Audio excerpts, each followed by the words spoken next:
"You're just a burden now, Mom," my son said, and the words didn't echo the way cruel words usually do. They settled, heavy and final, like something that had been rehearsed long before he ever said it out loud. And I remember noticing the way his hand rested calmly on the table, fingers tapping once, twice, as if he were waiting for me to react, to cry, to argue, to beg for a place in the house I had lived in for over 30 years. But I didn't do any of those things. I simply looked at him. Then at his wife sitting beside him with that small, satisfied smile she never quite bothered to hide anymore. And I nodded, just once, as if he had told me something ordinary, like the weather forecast or the time of day. Then I reached into my cardigan pocket, pulled out the old brass key to the front door, the one his father had handed me the day we moved in, and I placed it gently on the table between us. The sound it made was soft, almost polite, but it seemed to make Rachel smile. Flicker for just a second, and that was the only crack I needed to see.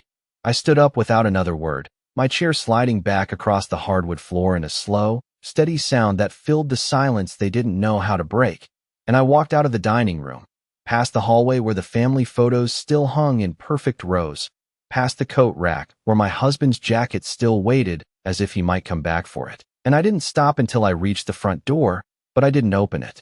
Right away, I stood there with my hand resting against the wood, feeling the faint warmth from the afternoon sun on the other side. And for a moment, just one moment, I allowed myself to remember the man who had built this house with me, who had measured every inch of it with a tape measure in his back pocket and a quiet certainty that this would be our forever home. And I could almost hear his voice telling me, as he had so many times before, that I would always be safe here, that no matter what happened, this place would always be mine. And that memory didn't make me cry. It didn't even make me angry. It simply settled into me like something solid, something steady, something I could stand on. And that was when I opened the door and stepped outside. The air was cooler than I expected, carrying the faint scent of freshly cut grass from somewhere down the street. And I walked down the front steps slowly, carefully, like someone leaving a place on purpose rather than being pushed out of it. And when I reached the sidewalk, I didn't look back. Not because I was afraid of what I might feel, but because I already knew, and instead of turning left toward the bus stop or right toward the small apartment complex a few blocks away, I reached into my purse, took out my phone, and checked the time, 9:14 p.m., just early enough for one last stop before the bank closed its night deposit window.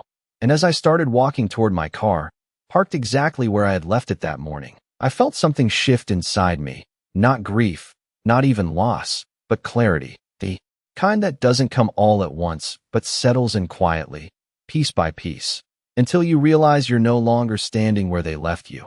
You're already moving somewhere else, somewhere they never expected you to go. The bank parking lot was almost empty when I pulled in, the overhead lights casting long pale shadows across the asphalt. And for a moment, I sat there with both hands resting on the steering wheel, listening to the quiet hum of the engine as if it might tell me what to do next. But I already knew. I had known the moment I placed that key on the table. I turned off the engine, stepped out into the cool night air, and walked toward the glass doors that reflected a version of me I barely recognized. Not because I looked different, but because something inside me had shifted into place, something steady and unshakable. Inside, the bank was nearly closed. Just one teller finishing up behind the counter, and the security guard giving me a polite nod as if I were just another late customer handling something routine, and I returned the nod with the same calm expression I had worn all evening, because there was no need to explain anything to anyone anymore. I walked directly to the desk at the far end where a small sign read Customer Services and waited, hands folded, until a young man in a navy suit approached with a professional smile that softened slightly when he saw my age. "Mrs. Collins, how can I help you tonight?" he asked, and I gave him my full name. Margaret Collins, spelled it out slowly the way my husband had taught me when we opened our first account decades ago. And I told him I needed access to a safe deposit box that had not been opened in over 10 years. His expression shifted from polite routine to careful attention, and he nodded, asking for identification, which I handed over without hesitation. My driver license still bore the same address, the same house they had just tried to take from me. And that thought did not sting the way it might have earlier. It simply confirmed what I was here to do. A few minutes later, I was led down a quiet hallway. past rows of steel doors and numbered boxes, each one holding pieces of someone's life. Until we stopped in front of a small compartment with a number I recognized immediately. My husband had memorized it, used to joke that it was easier to remember than our anniversary, and I almost smiled at that memory. Almost. The attendant stepped back to give me privacy, and when I opened the box, the faint scent of paper and time rose up to meet me. Inside were neatly organized documents. A manila envelope sealed with my husband's careful handwriting, and beneath it, the original deed to the house. I did not rush. I did not fumble. I simply lifted the envelope, ran my fingers across his name written in ink that had not faded, and for a moment I closed my eyes, not in grief, but in recognition of the quiet certainty he had always carried. He had known something I had not allowed myself to see, and as I opened the envelope, the first page revealed itself in clear, formal language, legal and precise. But the meaning was simple enough: ownership, conditions, protections, all laid out in a way that left no room for misunderstanding. And as I read, line by line, the pieces fell into place, not like a sudden shock, but like something that had been waiting patiently for me to catch up. I folded the document carefully, placed it back into the envelope, and held it for a moment longer before slipping it into my purse. When I stepped back into the hallway, the young attendant looked at me with the same polite curiosity. "Is there anything else you need tonight?" he asked, and I met his eyes with a calm I had not felt in years. "No," I said. "This is exactly what I came for." And as I walked out of the bank and into the night, the air no longer felt cold. It felt clear, like the beginning of something that had been mine all along, waiting quietly, just out of reach, until I was ready to claim it. The next morning arrived quietly, without the heaviness I had expected, as if the night had taken something with it and left behind only what I truly needed. I woke before the alarm, sat on the edge of the motel bed, and for a moment I simply listened to the stillness around me. No footsteps in the hallway, no voices from another room, no tension waiting behind a closed door, just silence. And this time it felt like space instead of emptiness. I reached for my purse, checked that the envelope was still there, and then stood up with a steadiness that did not require effort. I dressed carefully, not out of habit, but with intention. Choosing the navy blouse my husband always said made me look composed, the one I had worn to important moments in our life: closing on the house, Daniel's graduation, quiet milestones that mattered because we decided they did. And as I looked at my reflection in the mirror, I did not see someone who had been pushed out. I saw someone who had stepped aside to see more clearly. The drive to the office took just under 20 minutes, the roads already filling with morning traffic, people heading into their routines, unaware that mine had shifted entirely overnight. I parked in front of a modest brick building with a small brass sign by the door, the same office my husband had trusted for years, and as I walked inside, the familiar scent of paper and polished wood greeted me, grounding me in something solid and predictable. The receptionist looked up and offered a polite smile, and when I gave my name, there was a moment of recognition, followed by a quiet nod that carried more understanding than words would have. I was asked to take a seat, and I did, hands folded neatly in my lap, the envelope resting there as well, not clutched tightly, not hidden, just present, as it should have been all along. When the door to the inner office opened, the man who stepped out greeted me with a calm, measured tone, someone who had handled delicate matters before and knew that the most important things were often said without raising a voice. We sat across from each other, the desk between us clear except for a legal pad and a pen, and I placed the envelope in front of him, sliding it forward with the same quiet certainty I had felt since the night before. I explained everything without embellishment: the dinner, the words spoken, the expectation that I would leave without question. And as I spoke, I noticed something shift in his expression, not surprise, but confirmation, as if the pieces I had just described were fitting into something he had already seen from a distance. He opened the envelope, reviewed the documents carefully, page by page, his eyes scanning each line with practiced precision. And when he finally looked up, there was no hesitation in his voice, only clarity. He explained that the protections written into these documents were firm, deliberate, and fully enforceable, that no one could remove me from that house or claim ownership without violating terms that carried consequences they would not be prepared to face. And as he spoke, I did not feel relief in the way I once might have. I felt alignment, as if everything had returned to its proper place, not because something had been given back to me, but because it had never truly been taken. I listened as he outlined the next steps, the formal process, the notices that would need to be delivered, the timing of it all, and I nodded, not once interrupting, not once second-guessing, because this was no longer about reacting to what they had done. It was about establishing what would happen next. When the meeting ended, I stood, thanked him, and gathered the documents back into my purse, and as I stepped outside into the late morning light, the sun already higher in the sky, I realized that I was not returning to that house as someone asking to be let back in. I was returning as the person who had never left it in the first place, and this time, everything would reflect that truth by the time I turned onto my street. The late morning sun had settled into that familiar angle that used to signal the start of a quiet afternoon at home. But nothing about this return felt routine. I slowed the car as I approached the house, noticing immediately that the front curtains had been pulled open wider than I ever left them. Rachel always preferred more light, said it made the place feel modern, as if the house needed to be anything other than what it had always been. I parked in the driveway, in the exact spot my husband had insisted on leveling years ago himself, and for a moment I sat there, not gathering courage, but simply observing the front door, the windows, the small changes that spoke louder now than they ever had before. Then I stepped out, closed the car door gently, and walked up the path I had walked thousands of times. Only this time I noticed every detail, the slight crack in the third stone step, the way the porch railing still leaned just a fraction to the left, things I had once planned to fix but never rushed, because there had always been time. When I reached the front door, I did not knock. I reached into my purse, took out the spare key I had kept separate all these years, the one my husband had told me never to lose, and I unlocked the door myself. The click was quiet, but it carried a finality that settled deep.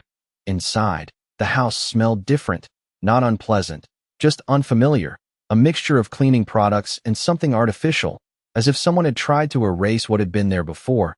I stepped inside and closed the door behind me, taking a moment to let my eyes adjust to the light streaming in from the widened curtains, and that was when I saw them. Daniel standing near the kitchen doorway, Rachel at the table with papers spread out in front of her, both of them freezing mid-motion as if they had not expected me to return so soon. Their surprise was not dramatic. It was subtle, a pause, a glance, a shift in posture, but it was enough. It told me everything I needed to know about what they had assumed. "Mom," Daniel said finally, his voice careful, measured in a way that felt practiced, "we thought you might need more time." I looked at him, really looked at him, and for the first time, I did not search for the boy I had raised. I saw the man standing in front of me exactly as he was, and I nodded slightly. "I did need time," I said, my voice steady, "and I took it."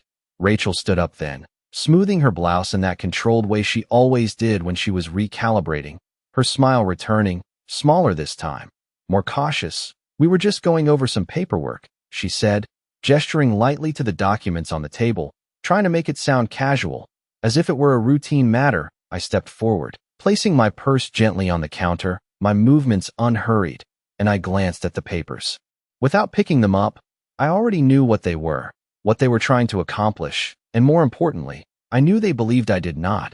"I see," I said simply, and then I turned to Daniel again. "You said I have 2 weeks, correct?" He hesitated, just briefly, then nodded. "Yes, we thought that would be fair." I held his gaze for a moment longer, not challenging, not pleading, just steady, and then I nodded once more. "That is generous," I said, and I let the words sit there exactly as they were, neither agreeing nor disagreeing. Rachel's eyes narrowed slightly, searching for something in my tone, some sign of resistance or surrender, but I gave her neither. Instead, I reached into my purse, felt the envelope resting there, solid and certain, and left it where it was. Not yet, I thought. There was still more for them to reveal, more for them to believe. I turned away from the table and walked slowly toward the hallway, past the same family photos that now seemed to belong to a different story, and as I did, I spoke without turning back.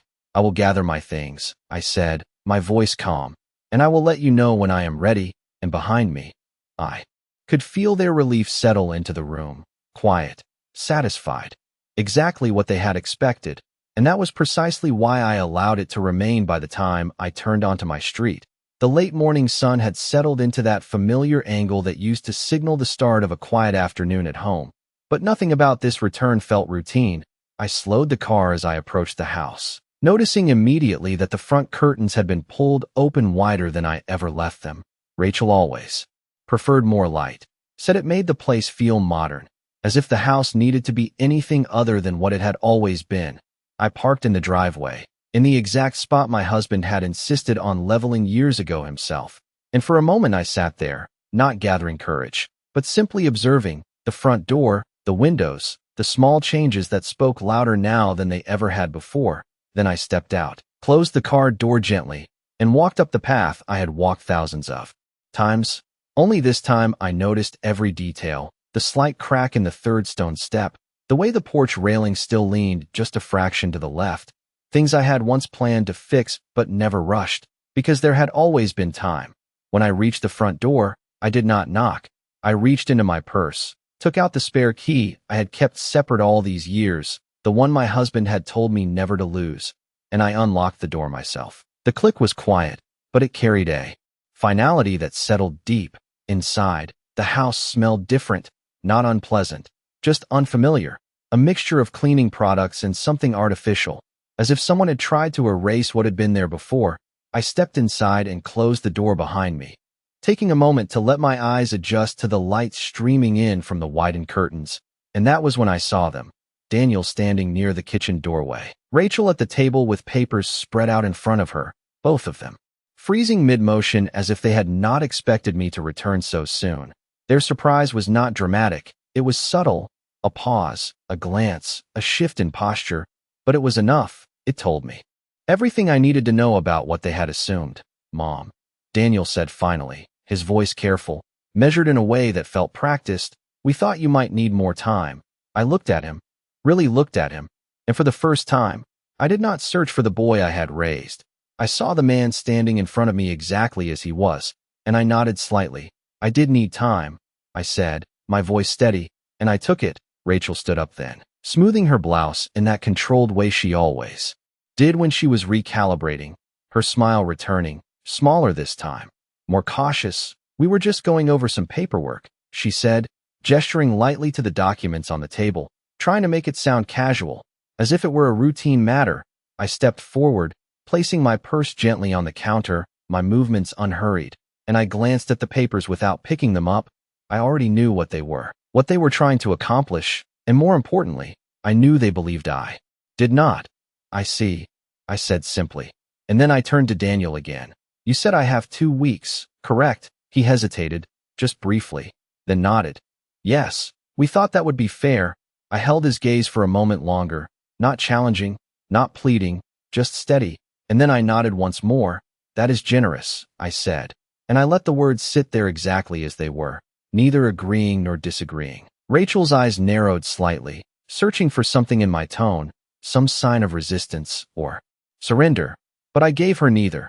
Instead, I reached into my purse, felt the envelope resting there, solid and certain, and left it where it was. Not yet, I thought. There was still more for them to reveal, more for them to believe. I turned away from the table and walked slowly toward the hallway, past the same family photos that now seemed to belong to a different story. And as I did, I spoke without turning back.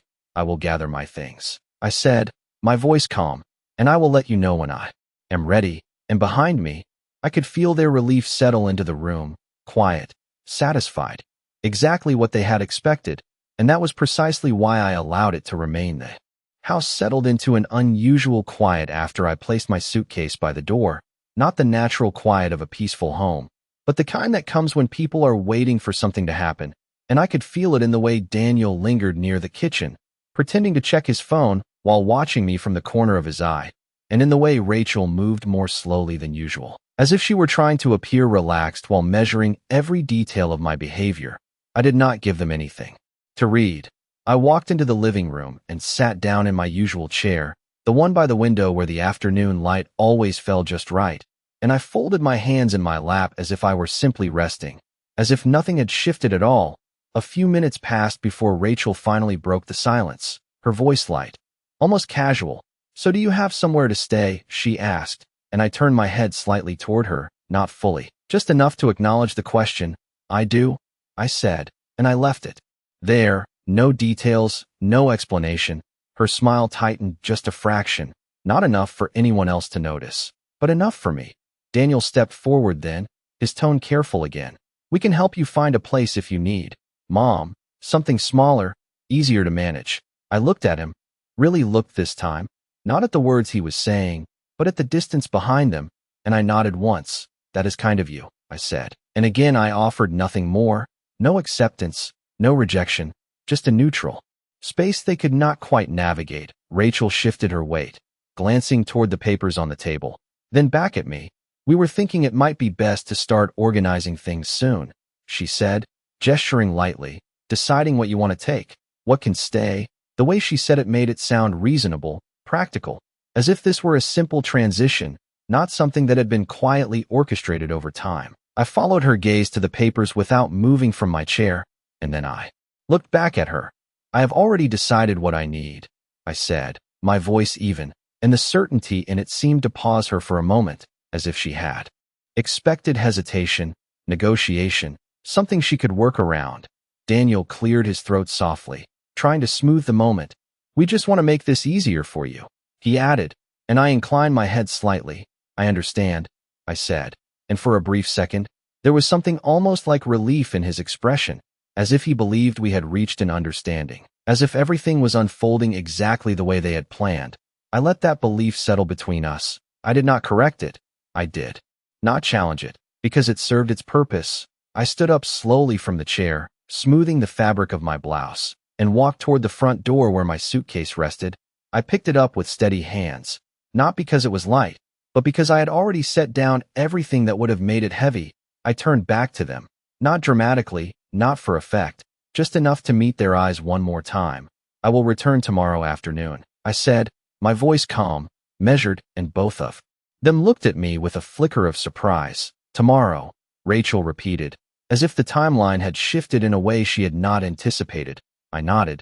"There are a few things that need to be finalized," I said, and I watched as Daniel exchanged a quick glance with her, something unspoken passing between them, a mix of curiosity and confidence. They believed this was part of their plan, part of the process of me leaving, and I allowed that misunderstanding to remain.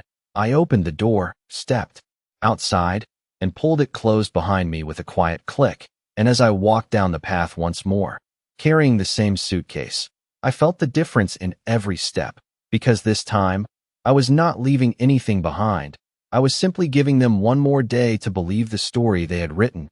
Before I replaced it with the truth, the next day moved with a quiet precision that felt almost deliberate, as if every minute had already been arranged before I ever stepped back into that house.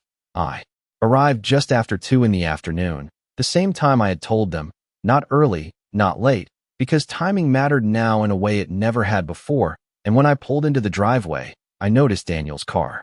Already there, parked slightly off-center as if he had come in a hurry, Rachel's car beside it. Perfectly aligned as always. Some things about her never changed. I stepped out, closed the car door, and walked toward the front door with the same steady pace I had carried since the night everything shifted. When I opened it, they were already waiting, not standing together, but positioned in a way that suggested they had been preparing for this moment.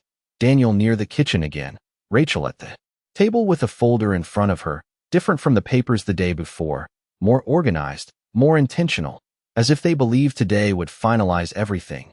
"You are back early," Daniel said, though I was not, his voice carrying a note of uncertainty he tried to hide. I nodded slightly.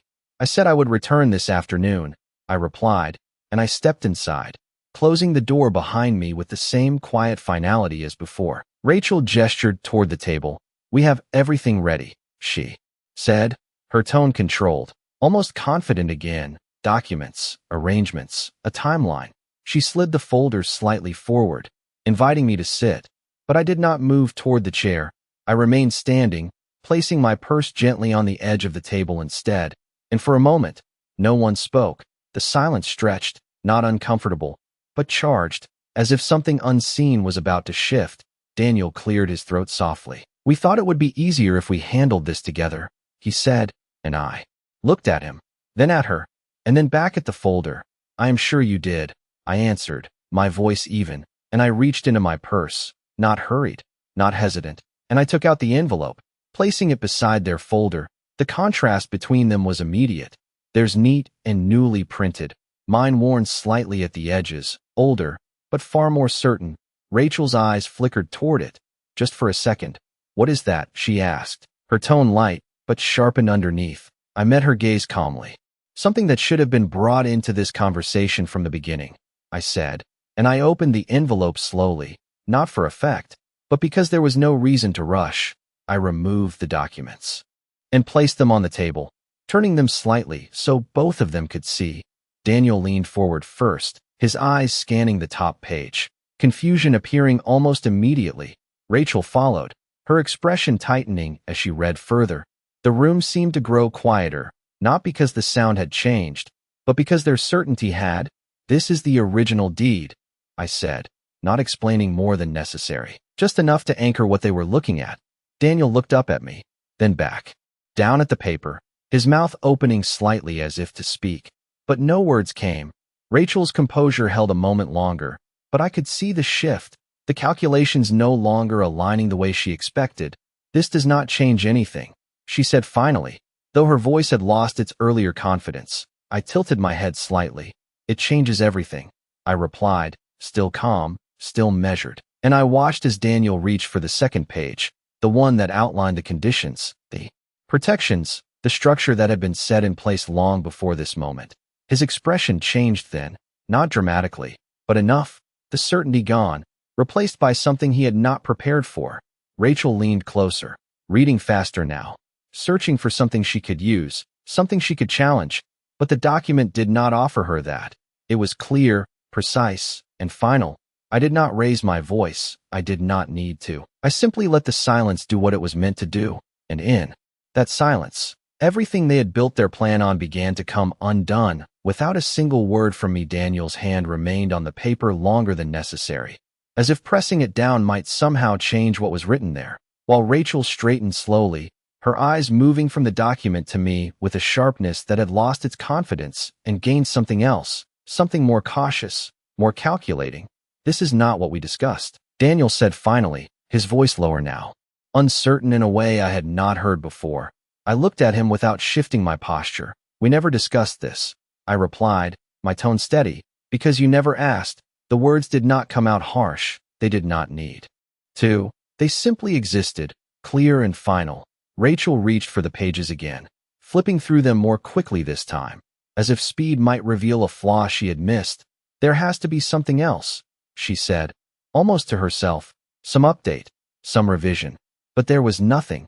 The document had been prepared with a level of care that left no space for interpretation. Daniel leaned back slightly, running a hand through his hair, his composure slipping just enough to show the confusion. Beneath it, Mom, he began, searching for a tone that might restore control. We thought. I lifted my hand gently, not to silence him, but to stop the direction of the conversation before it returned to something familiar.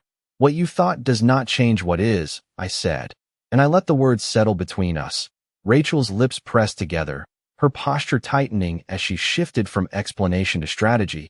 This is not practical, she said, her voice firmer now, trying to rebuild the ground she felt slipping away. You cannot manage this place on your own. I met her gaze without hesitation.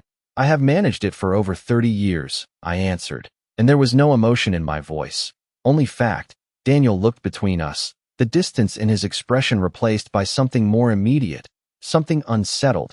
What are you saying? He asked, and I turned to him fully then, giving him the clarity he had not expected to need. I am saying that I am not leaving, I said, each word placed carefully, not raised, not forced, just present.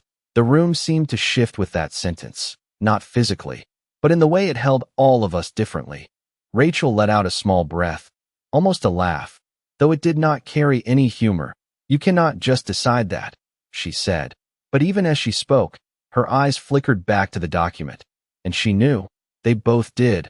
I did not argue.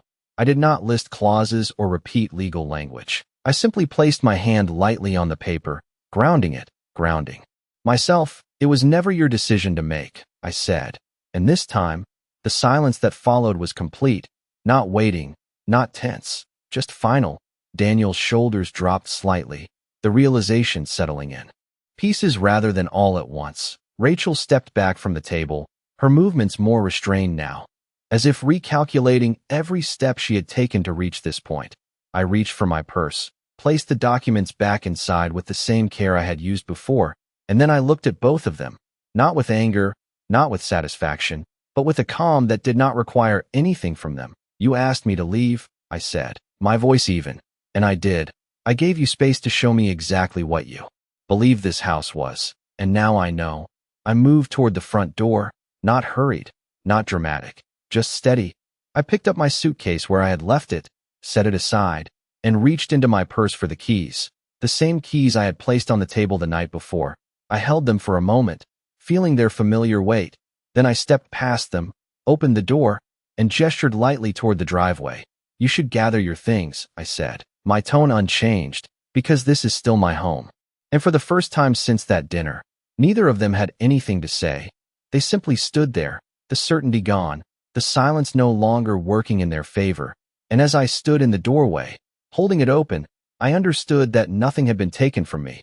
Not really. It had only been revealed. And now that it was, everything had returned to exactly where it belonged.